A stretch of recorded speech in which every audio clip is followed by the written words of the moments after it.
네, 안녕하십니까. 동아방송예술대학교 최용혁 총장입니다.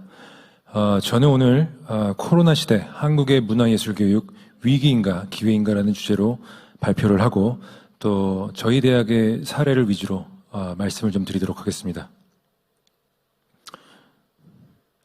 네, 전 세계는 지금 코로나 사태로 몸살을 앓고 있습니다. 많은 사람들이 목숨을 잃었고 현재 우리가 겪고 있는 초유의 경제 위기는 산업화 이후 인류가 최초로 경험하고 있는 생태 환경적 요인에 의해 발생한 경제 위기라고 합니다. 따라서 질병 통제 노력과 경제 활성화 노력 이 둘 사이에 균형이 요구되는 이 시점에 어떠한 경제 정책도 경기를 빠르게 반등시키기란 힘들 것으로 보입니다. 이러한 위기 속에서도 최근 우리나라 문화예술 분야에 기적과 같은 희소식들이 있었습니다. 첫 번째는 봉준호 감독의 기생충입니다. 기생충은 아시다시피 작년 제92회 아카데미에서 작품상, 감독상, 각본상 등을 휩쓸며 한류 문화의 우수성을 또 한 번 세계에 각인시키는 쾌거를 이뤄냈습니다. 이 영화의 성공으로 파생되는 효과는 대단합니다. 우리나라 영화도 조 단위의 매출을 낼 수 있다는 희망을 주었고 우리나라 영화 산업과 한류 영상 콘텐츠 산업의 한 단계 글로벌한 업그레이드를 가능케 하였습니다. 두 번째는 BTS 방탄소년단입니다. BTS는 K-팝 가수 중 처음으로 미국 빌보드 메인 싱글 차트에서 당당히 1위를 차지하였습니다. 영어권 가수들의 전유물이었던 빌보드 핫 100 차트 1위는 BTS의 인기가 미국 대중언어까지 파고들었다는 의미이며 전 세계적으로 K-팝의 위력을 여실히 보여준 정말 기적과 같은 그런 성과라고 할 수 있겠습니다. 세 번째는 2004년 일본에서 시작된 한류 열풍의 주인공인 K-드라마입니다. 최근 일본에서 다시 인기를 모으며 4차 한류붐이 시작되었다는 말이 나올 정도로 그 인기는 대단하다고 합니다. 악화된 한일 관계가 무색할 정도로 일반 시민들은 물론이고 일본의 연예인부터 정치인까지 K-드라마의 팬이 되면서 우리의 컨텐츠는 점점 더 경쟁력을 갖추고 세계 무대로 뻗어나가고 있습니다. 한편 코로나19로 인해서 이러한 문화를 접하는 우리의 자세와 태도는 많이 바뀌었고 언택트 문화생활 그리고 디지털 가상현실에 점점 더 익숙해져 가고 있습니다. 얼마 전 국민가수 나훈아는 무관중의 비대면 콘서트를 개최해서 전국 유료 가구 기준 29%라는 어마어마한 시청률을 기록하였습니다. BTS도 최근 온라인 콘서트를 개최해서 전 세계 팬들을 환호하게 했는데 이 콘서트에는 증강현실과 확장현실과 같은 기술이 동원돼서 온라인 콘서트의 한계점을 극복했다는 평을 받았습니다. 이 외에도 넷플릭스와 같은 OTT 서비스를 통해서 시간과 장소에 구애받지 않고 영상 콘텐츠를 즐기는 것이 요즘의 뉴노멀이 되었습니다. 코로나는 시공간 제약 없이 즐기는 디지털 문화생활을 앞당겼고 이러한 경향은 앞으로도 활발해질 것으로 생각됩니다. 이 모든 것을 가능케 한 것은 아시다시피 문화기술입니다. 이제 예술과 기술은 때려야 뗄 수가 없는 그러한 사이가 되었습니다. 아무리 훌륭한 예술 작품이 있어도 그 작품이 가상현실에서 멋지게 구현되지 못한다면 그 작품의 가치는 제대로 인정받지 못할 것입니다. 예술교육을 하는 저희도 이 점에 주목하고 있습니다. 우리가 가르치는 예술교육이 진정 빛이 나기 위해서는 기술과 융합된 새로운 예술교육의 패러다임을 제시하고 실행하여야 한다는 것입니다. 미래의 시대는 경계가 없는 보더레스의 세계라고 합니다. 아톰의 세계와 비트의 세계로 대표되는 물질과 비물질의 경계가 없어질 뿐만 아니라 인간과 기계가 현실에서 공존하는 시대를 앞당기고 있습니다. 현실과 가상의 구분이 없어져서 실제 공간과 가상의 공간이 혼재되는 확장현실의 시대이기도 합니다. 이번에 코로나로 인해서 그 시기가 앞당겨졌고 교육의 공간도 온라인과 오프라인의 경계가 없어질 것입니다. 이러한 환경을 제공하는 디지털 기술의 발달과 그로 인한 사회 문화의 변화에서 예술 역시 예외일 수가 없고 역사에서 알 수 있듯이 예술과 기술의 발전은 서로에게 자극과 영향을 주면서 서로 시너지 내고 발전해왔기 때문에 오히려 문화예술 교육은 이러한 기술의 발전을 적극적으로 수용하고 활용하는 방안을 찾아야 한다고 생각합니다. 그런 뜻에서 이번 코로나 상황에 따른 교육의 변화에 있어서 문화예술 교육을 담당하는 대학의 총장으로서 이러한 논의의 기회를 갖게 되어 막중한 책임감과 함께 매우 감사한 마음을 가지고 있습니다. 지난 1학기 저희 대학을 포함한 많은 대학들이 비대면 수업으로의 전환에 어려움을 겪었습니다. 대면에 비해 온라인 강의가 품질의 현격한 차이가 나면서 부실 수업 논란을 낳기도 했습니다. 대면이 필수인 문화예술 교육을 하는 우리 대학으로서 엄청난 위기가 아닐 수 없었습니다. 그럼에도 불구하고 지난 학기 우리 대학의 수업 만족도 평균은 코로나 이전보다 오히려 상승하는 결과가 생겼습니다. 이런 결과가 어떻게 가능했을까요? 몇 가지 사례들을 소개해드리겠습니다. 먼저 공연예술 계열의 연희창작 실습이라는 수업입니다. 본래는 학생들이 연습 결과물을 학기 말에 관객을 초청해서 대면 발표하는 형식의 수업이었습니다.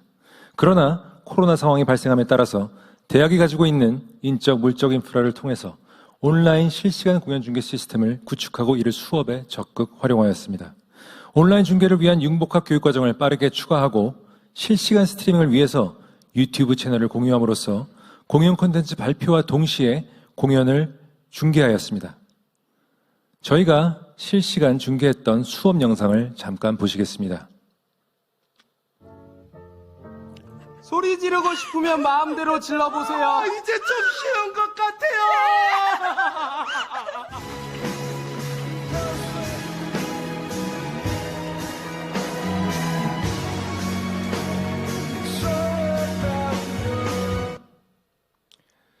네, 방송 장비와 시스템 그리고 이런 것들을 10분 활용할 수 있는 우리 교직원 여러분과 재학생들 덕분에 코로나 상황에서도 교육 방식을 빠르게 변경하고 대처하면서 진행할 수 있었습니다. 다음으로는 K-팝 학과의 사례입니다. K-팝 학과에서는 보컬 전공 학생들의 교육 결과물이 디지털 음반으로 발매될 수 있도록 몇 해 전부터 팝콘이라는 음반 브랜드를 기획하고 꾸준히 그 작업을 진행해오고 있습니다. 또한 2015년부터 학기 말에 진행되는 전공 공연을 온라인으로 생중계하고 있는데 여기서도 잠깐 몇 해 전에 저희가 유튜브로 생중계한 수업 영상을 짧게 보시겠습니다.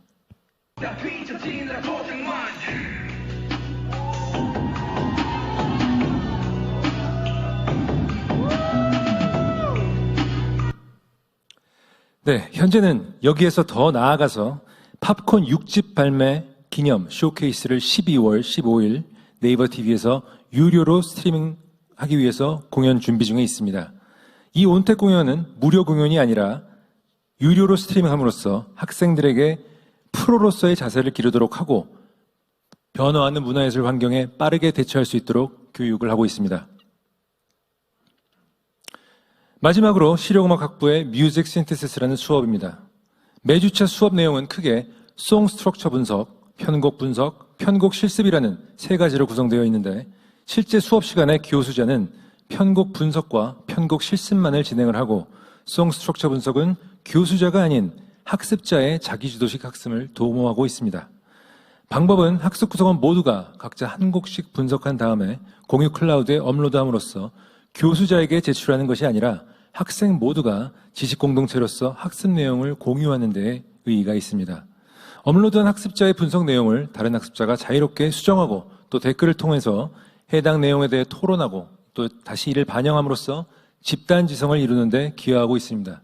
또 이를 통해서 한정된 공간과 시간을 넘어선 교육 경험을 제공하고 있습니다. 이러한 결과가 가능했던 이유는 다음과 같습니다. 첫째, 우리 대학 구성원들은 빠르게 변화하는 미디어 기술에 대해 상대적으로 친숙한 편입니다. 방송 장비 시스템을 구축하고 있고 순수 예술이 아닌 관련 산업 환경과 기술 환경에 빠르게 적응하고 활용할 수 있는 실용 예술을 추구하는 대학으로서 구성원 모두가 미디어 기술 변화에 항상 관심을 두고 익히는 데 투자를 많이 해오고 있습니다. 우리 대학 교수님들은 강의 영상을 만드실 때 재미난 영상을 직접 만드시고 또 편집하고 추가함으로써 학생들의 관심과 흥미를 높이시는데 제가 그중에서 강의 인트로 영상 하나를 골라와 봤습니다.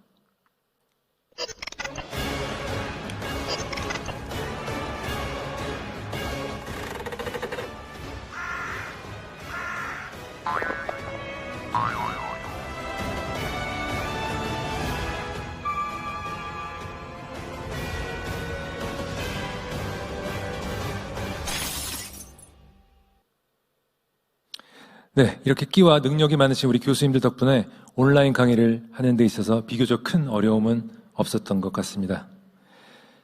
둘째, 대학의 대표적 교육 혁신 모델인 융복합 교육과정을 통해서 학과 간, 전공 간, 교수 간, 학생 간의 협력 노하우가 수년 전부터 쌓여왔다는 점입니다. 융복합 교육과정은 대학에서 현재 운영하고 있는 전국구 TV 채널 송출을 목표로 하나의 문화예술 콘텐츠를 제작하기 위해서 방송기술 계열, 실용음악과 영상 제작과 등 여러 학과가 공동으로 수업에 참여하는 방식입니다. 융복합 교육과정의 최종 목표는 학생들이 졸업 후 현장에서 겪게 될 실무 과정을 미리 경험함으로써 전공 역량을 강화하고 특히 인접 분야에 대한 이해도를 높이면서 주어진 과제를 창의적으로 설계하고 다양한 문제 상황에 능동적으로 대응할 수 있는 융합적 사고력을 기르도록 하는 것입니다. 다른 학과, 다른 전공의 교수 및 학생들과의 협력이 언제든지 원활하게 이루어질 수 있는 융복합 교육과정을 활용함으로써 기존 교육과정을 보완하고 개선하고 또 우리만의 독특한 어떤 그 교육적 성과를 낼 수 있었습니다. 셋째, 학생은 물론 교수자 또한 언제든지 새로운 것을 시도해 볼 수 있도록 지원하는 대학의 융복합 콘텐츠 제작 사업이 밑거름이 되었습니다. 아이디어가 있다면 ADB 융복합 콘텐츠, 산학 연계 융합 콘텐츠 등 다양한 프로그램에 상시 지원할 수 있는데 우리 대학은 코로나 이전부터 이러한 프로그램을 통해 미래 교육 환경 변화에 선제적으로 대응해 왔다고 말씀드릴 수 있겠습니다. 이 관련해서 한 가지 사례를 짧게 말씀을 드리겠습니다. 저희는 오래전부터 태국을 비롯한 여러 동남아 국가들의 전문가 혹은 재학생들을 대상으로 한류 문화 예술 교육 단기 과정을 진행해 오면서 한정된 시간과 공간의 격차를 어떻게 하면 해결할 수 있을까를 항상 고민해 왔습니다. 이러한 고민은 K-팝 댄스를 VR 교육 콘텐츠로 만들어보자는 아이디어를 도출해냈고 올해 초 프로토타입을 제작한 바 있습니다. 이 영상은 프로토타입 제작 과정의 일부입니다.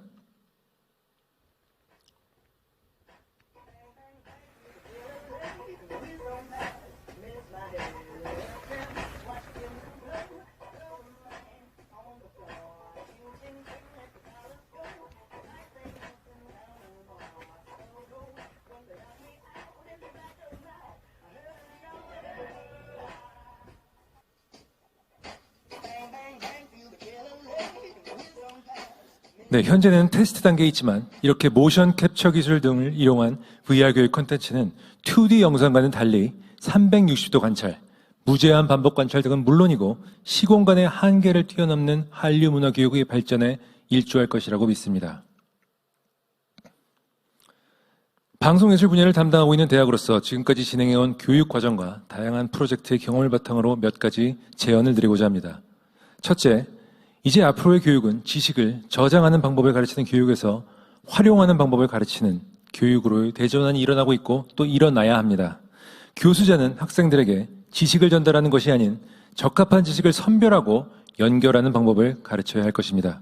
또한 대학은 학생들이 다양한 교육 과정을 통해서 서로 협력하고 소통하면서 문제 해결 능력을 기를 수 있는 융합의 경험을 제공해야 할 것입니다. 그러한 환경을 구축하기 위해서 하나의 대학에서 모든 것을 추구하는 것이 아니라 대학과 대학 간의 연계 그리고 정부와 산업체 모두가 함께 머리를 맞대고 이러한 환경에 적극 대응할 수 있도록 긴밀하게 협력하고 상호 지원해야 할 것입니다. 둘째, 새로운 문화기술을 활용한 교육이 원활하게 이루어지기 위해서는 대학은 물론이고 교수자와 학생 모두 일정 사양 이상의 장비와 시스템을 보유하고 있어야 합니다. 특히 지금과 같은 비대면 수업 상황에서는 구성원 개개인이 그러한 교육 장비를 갖추고 있지 못하다면 교육이 제대로 이루어질 수 없습니다. 장비를 공급하는 산업체와의 제휴를 통해서 학생들에게 경제적 부담을 줄여준다든지 학자금 대출과 같이 장비 구매를 위한 저금리 상품의 개발이라든지 학생들에게 부담 없는 교육 환경을 제공하기 위해서 정부와 산업체 그리고 대학 모두가 함께 노력해야 할 것이라 생각합니다. 셋째, 대학에서도 급변하는 환경에 적응하기 위하여 끊임없이 새로운 아이디어를 내고 적용을 시도하고 있습니다. 그럼에도 불구하고 급변하는 입시 환경과 학력 인구의 감소 등은 저희에게 커다란 장애물이 되고 있습니다. 특히 문화예술 분야는 오랜 시간의 교육이 축적돼서 문화로 형성되는 것이기 때문에 단기간의 성과와 눈앞의 현상만을 보고 교육과정을 운영할 수는 없습니다. 정말 많은 시행착오와 재정적 어려움이 있을 수 있음에도 불구하고 저희는 이러한 일련의 과정 속에서 문화예술의 지속적 발전을 위해 사명감과 자부심을 갖고 최선을 다하고 있습니다. 최근 교육부에서는 저희와 같은 대학들의 목소리를 듣고 과감하게 여러 가지 정책을 도입 및 개선하고 계십니다. 그 점에 대해 감사하고 기쁘게 생각하고 있습니다. 이번에 발표를 준비하면서 다시금 떠올린 우리 대학 나름의 인사이트가 있다면 앞으로 이러한 비대면의 실감나고 몰입감 높은 교육 환경을 위해 특히 문화예술 교육의 플랫폼이 반드시 필요하다는 것입니다. 인공지능과 가상현실이 일상화되는 환경에서 온라인과 오프라인이 혼합된 교육은 새로운 기준으로 자리 잡을 것입니다. 이것은 단지 한류를 배우고자 하는 외국 학생들만을 위한 것이 아닙니다. 이것은 시간과 공간의 제약에 따라 제대로 실습 교육을 받지 못했던 수많은 국내의 숨은 인재들, 그러니까 장래의 봉준호 감독이 되고 미래의 BTS가 될 우리나라의 수많은 문화예술 인재들에게 더 많은 기회를 제공할 수 있는 탄탄한 디지털 플랫폼의 세계를 구축하는 일입니다. 그래서 이번 기회에 정부와 산업체, 대학이 연합하여 문화예술 교육을 위한 가상의 플랫폼 구축에 선도적으로 나섰으면 하는 바람입니다. 이것이 한류의 영예를 지속적으로 이어가기 위한 커다란 밑거름이 될 것이라 생각합니다. 끝으로 미래 한류 주역이 될 우리 동아방송예술대학교 학생들의 짧은 영상의 일부분을 소개하면서 발표를 마칠까 합니다. 지난 5월 코로나19로 힘들어하는 모든 이들에게 위로를 전하는 이 영상은 사회적 거리두기로 서로 만나지 못하는 우리 학생들이 각자의 집과 연습실에서 온라인으로 만나 BTS의 봄날이라는 노래를 합주하며 서로를 그리워하는 내용의 영상입니다. 제목은 랜선 앙상블입니다. 쌀날을 걷기 손잡고 어디든 떠나기 평범한 일상이 너무나 그리워 1년을 기다렸지만 향기를 잃어버린 봄 이제 꽃은 져도 우리는 지지 않을길 마스크는 껴도 미소는 잃지 않을길 하루빨리 손 씻어 훌훌 털어내보자 이겨내보자 우리 함께 힘만 불어내보자 연기처럼 하얀 연기처럼 말로는 지운다 해도 사실 난 아직 널 보내지 못하는데 눈꽃이 떨어져요 또 조금씩 멀어져요 보고 싶다 보고 싶다 보고 싶다 보고 싶다 얼마나 기다려야 또 몇 밤을 더 세워야 널 보게 될까 널 보게 될까 만나게 될까 만나게 될까 감사합니다. 네, 큰 박수 부탁드립니다. 최 총장님께서 또 좋은 강연 해주셨는데요. 이번 강연 내용 잘 보셨나요? 또 다른 강연들도 계속 업로드됩니다. 구독과 좋아요 부탁드립니다.